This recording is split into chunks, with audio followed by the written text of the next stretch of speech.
Our first guest tonight is a lovely actress. She's starring in a new motion picture entitled The Sweetest Thing. It opens April 12th. Please say hello to the lovely Selma Blair, everyone.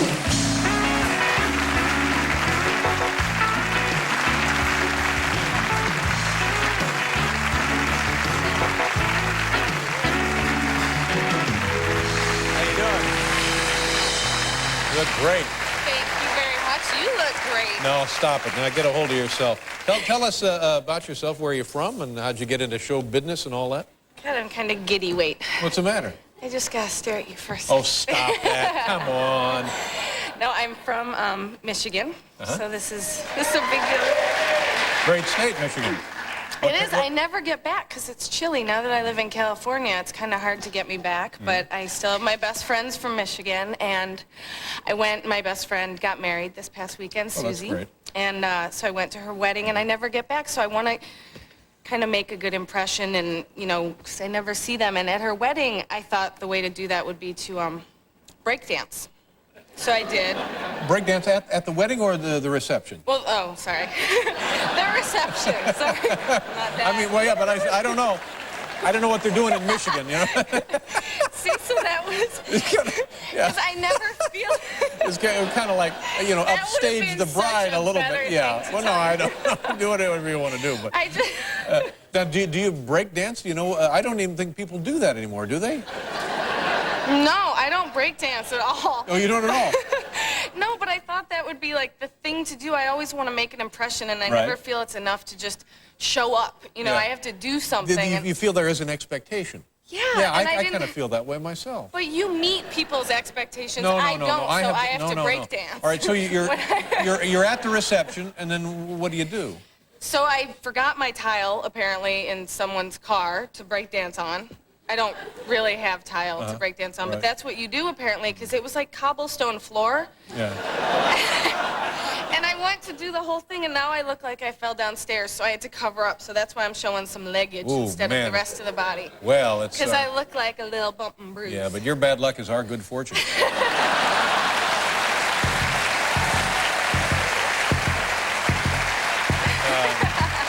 Well, I'm sorry. I hope you weren't too badly injured or embarrassed or both. No, I just have a habit of kind of going a little too far and kind of, you know, getting people to notice me or do It's a good something. instinct, I think, to try and, you know, add a little something to the proceedings, though, really. Yeah, I appreciate that. Thank you. Yeah. How long have you and your legs been acting? We've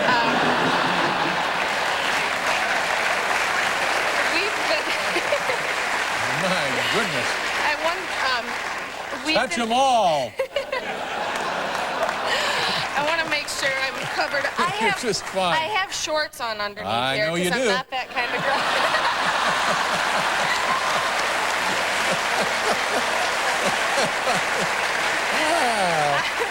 Wow. Man. Yeah, I want to high-five you for that one. Yes, sir. No, I've been acting for about 5 years, and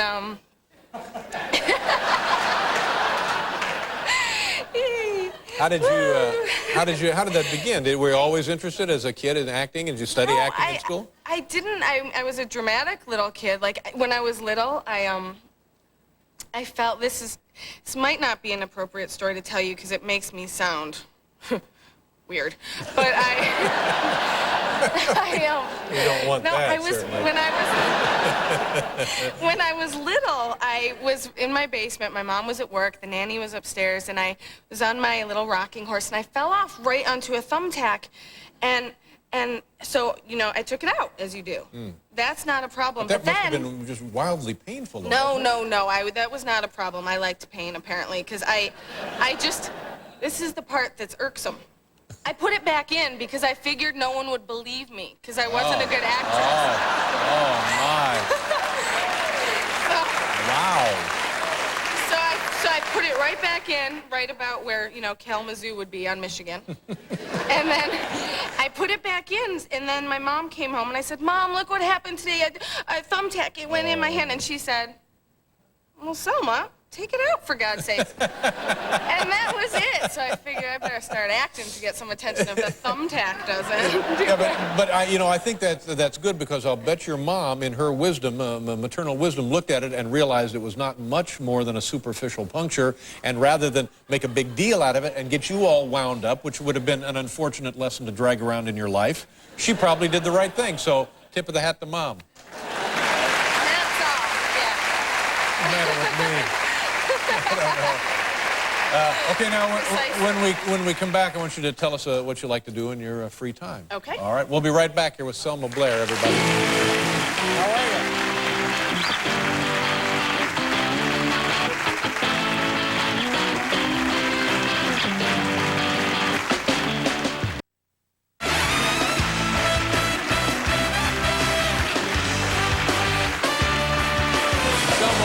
Here, Dick Enberg. Now, when you're working as an actress, when you're working on films and stuff, I would guess that it's like 2 or 3 months of really concentrated, a lot of activity and tension and pressure, and it must be very fatiguing when it's finished. Do you find yourself worn out and just kind of beat up by this sort of thing? And if so, what do you do? How do you recover oneself? Are there things you do to restore your energy? I do. I like to get massages. I've been so lucky to be, work kind of consistently for a while, even though you've probably never heard of me, but I have, it's true, so we'll just, quick, keep talking. So I've been kind of scattered in my time off. So actually the other day I go to, I have a million things to do. It's my one day off, and I have all these numbers I stuff in my back pocket. And so during lunch, I said, okay, I'll make these calls. I want to make a massage appointment. I have this interview to do, blah, blah, blah. Well, guess what? Surprise, Brainiac here grabs the Premiere magazine interview number, and I make an appointment for a massage with the interviewer. And it was so amazing. It was like one of these weird Chaucerian, like who's on first? Not that those two go together, but it was this weird who's on first. So I call and I say, oh God, hi, I'm Selma Blair. It's my name. I need to make an appointment. I'm very sore. And meanwhile, it's an interviewer. And so she must be thinking, I'm very sore. So I say, this really, so she said, okay, when do you want to get started? I said, I heard you were amazing. You come so highly recommended. She's like, wow, you're so polite. That's so nice, Selma. And I'm like, no, you're really the gift. And I'm going on and on. And finally, I say, well, when can I make this appointment? She said, okay, well, do you want to get started now? And I'm thinking, weirdo, no. Yeah. I'm on the phone. But so she said, I said, how about tomorrow morning? I'll wake up, I'll start my day right. She said, great, great. So then I said, oh, I don't know how this works. Do you come to my place? Do I come to yours? I didn't get your address. And she said, didn't anyone tell you? This is just going to be, a phoner. It's going to be over the phone. And this is where any normal person would have said, what do you mean over the phone? And like, who's calling? Who'd I call? And instead I said, wow, that is amazing! Over the phone? And it's quite a breakthrough. Exactly, this is quite a breakthrough. Is this like, and I actually said, so this is like a spiritual thing? And the worst is, she's not you, Dave. She wasn't quick. Well. She said, huh? And then, so I hung up and said, okay, great, tomorrow. And then I realized who it was, and I called her back and changed that appointment for noon instead of 10. I wasn't waking up for an interview. Well, no, of course not. Screw that, the heck with that. But I can't wait to read that interview. Yeah, so it's just a mix-up there, kind of a silly mix-up. Yeah. Did a lot of stuff like that happen to you in your life, you find? Or just when you're under, working and time is very precious and stuff? It's probably difficult being an actress, isn't it? You all right? I guess more often than not, yeah, it happens. That's just one I can remember. But even the retelling of them, I get garbled. Did you understand that? No, I understood it and enjoyed it. Okay. Yeah. Well, it's a pleasure to meet you, and I hope you'll come back. You think you'll come back? I'd like to have you come back. Please, I would love to. I'll wear pants next time. Well.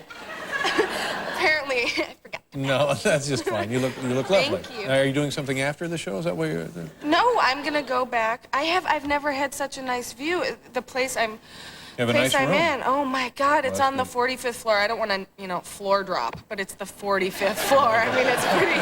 I've never. Nice view. Is it the park? I have the city? view. I have a whole view of Central Park. Everything. I am on a corner. They must have confused me with Cameron Diaz. They must have thought we're putting someone special in this room. But I have deserve not that. had a view like this since I lived in the Salvation Army, overlooking your girlfriend Julia Roberts. Oh, is that right?